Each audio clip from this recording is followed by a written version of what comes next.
Hey guys, Creator Night here, and today I'm here to share a story ASMR. Though I probably sound a little weird right now, but hey, it's a little something I wrote. And when was the last time you read a story? Probably not for a while. But anyway, let's get into this. There was once a couple who lived in a cottage on a grassy hill in the middle of a meadow. Rikki and Nathaniel were happy about their little home together, as well as themselves. With their love, they did everything together. They would go on adventures in the day on the weekends and hike the mountains west of their home.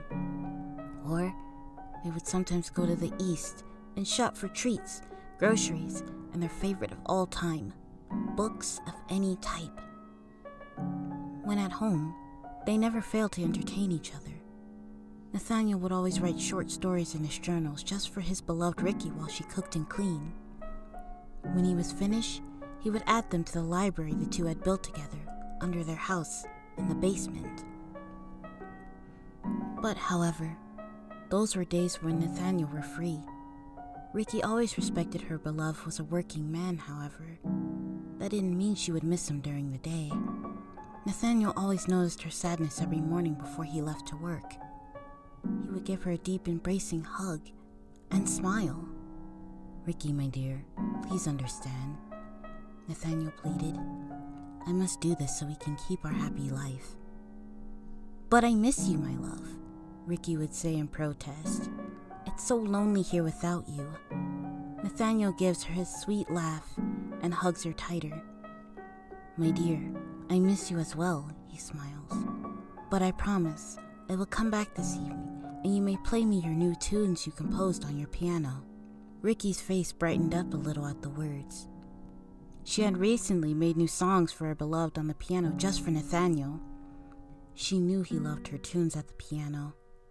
"I know you'll come back," Rikki sighed, "but your absence is still quite noticeable to me." Rikki tears up at the heartache. "Rikki, do not forget what you promised me," Nathaniel states with a soft smile while touching her cheek. "Do not let your tears fall, remember?" Rikki nods her head softly, trying to hold back her tears. Nathaniel has always been hurt when Rikki weeps. "My stories will keep you company," Nathaniel assured. "My presence always resides in them. It's what I write them for, to keep you happy while I'm away. I must go now. Take care, my love." "I will," Rikki replied softly. "Be safe." With a final kiss upon her delicate head, he whispers the 3 delicate words of magic. "I love you." And he then leaves. "I love you too," Rikki whispers back happily. And so Rikki always descended down to the library, reading Nathaniel's stories, her favorite being one he wrote of a magic princess. She always loved Nathaniel's attention to detail. Every evening before Nathaniel arrives home, she always made dinner and set the cottage for the evening. Nathaniel was a bit stressed when he returned from work, but when he came in, Rikki always made sure that was to change. At the end of dinner, Rikki would run to the piano with Nathaniel by her side. She would play all of her new and old songs she wrote. Nathaniel loved each and every one of them. But then he would ask with a tired yawn, "Rikki, will you play me that one song before I sleep? It's my favorite." "You always ask and already know the answer," Rikki giggled. "So it shall be." With that,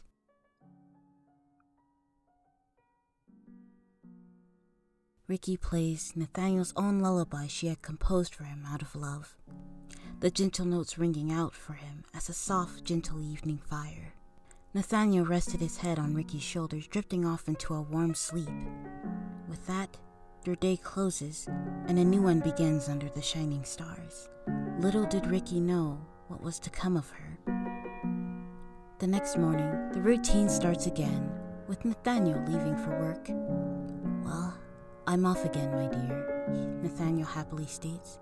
"Any hints for dinner tonight?" Well, your favorite?"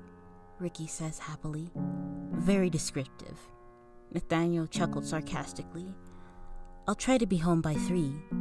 Okay, I'll see you then, Rikki replied happily. And just like that, Nathaniel places another kiss gently upon her head and tells her the 3 words of magic. I love you, he says before shutting the door and leaving. Rikki smiled with a blush decorating her face.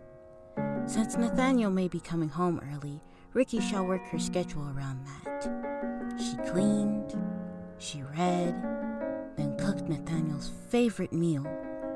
When she looked at the clock, it was already past 3 when she finished everything. Rikki slowly began to worry. Something wasn't sitting right in her stomach at the moment. Another 30 minutes passed. Nathaniel still wasn't home. Rikki sighed as the food began to get cold. She'd have to put it away soon.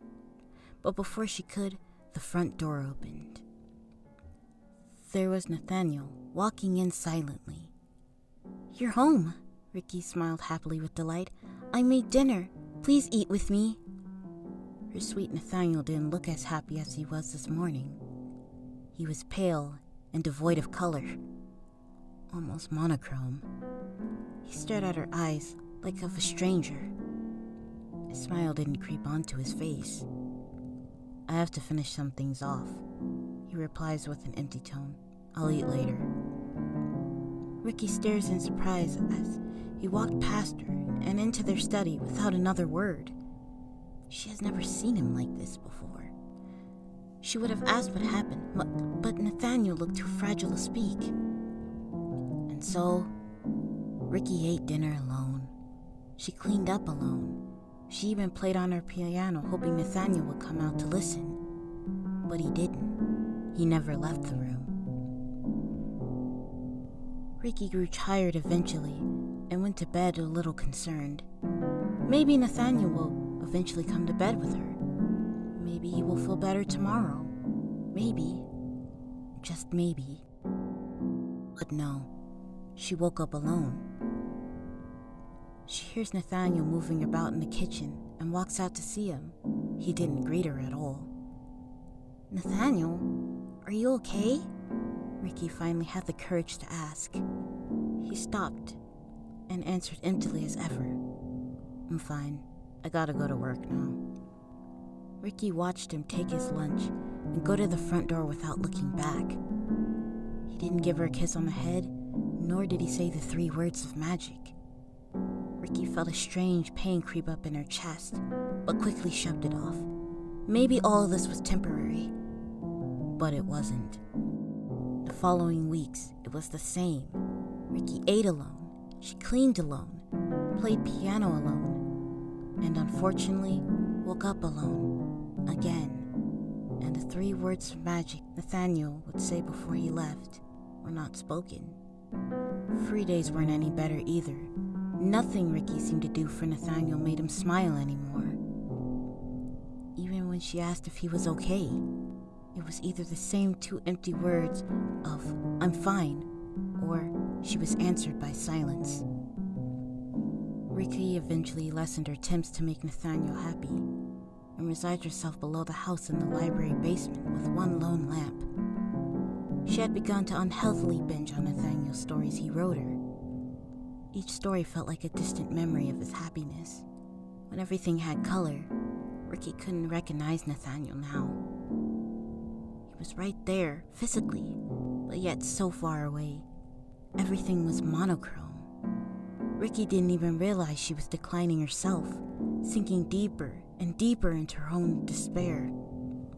Oh, to see him smile again, Rikki said to herself with a heavy sigh. What am I to him anymore if I can't even soothe him? Useless? Worthless? Rikki had no idea at this rate. She closed the book and gets up to find another story to read. But her eyes lay upon a gold cover, one that she didn't recognize. Without hesitation, she picks up a stool and stands on top of it. She read the cover of the strange, mysterious book. The Book of the Gods, she read to herself. Huh, it must be something Nathaniel brought home. She takes and peeks inside, looking at all sorts of strange things in the book. ones about amulets, or diadems, or potions. All of it didn't seem real until Rikki's eyes land upon something. The fallen star, she read to herself. Anyone who challenges a star and puts it back together can have any wish they so desire. Rikki was enticed by this instantly. Maybe she can help fix her beloved after all by making a wish with him. Rikki takes the book back to her desk, and she was reading on and began to study its origin. A long time ago, the star fell from the heavens and crashed onto Earth, separating into 3 pieces. The 4 gods of Earth took the star, keeping them safe, and hid them away with their paradise for mortals that didn't hold a pure heart. Only very few mortals were worthy of its power to grant their wish. Rikki studied it as best as she could to where she could possibly find the god's paradise. The only thing she found in the book was to take the path to the north. Very well, I'll leave tomorrow at dawn, she tells herself with determination. The next morning, Rikki packed her stuff. She walked to the door and opened it. Before stepping outside, Rikki calls to Nathaniel. "I'm going out, my love." All in response Rikki got from him was, "Okay." It stung, but Rikki pressed forward. And that, my friends, is where I'll be stopping. I hope you like it so far. Stay tuned for next month, which isn't that far off for a few weeks from now. And I'll catch you around. Have a good night's rest. If you want to sleep anyway. Bye.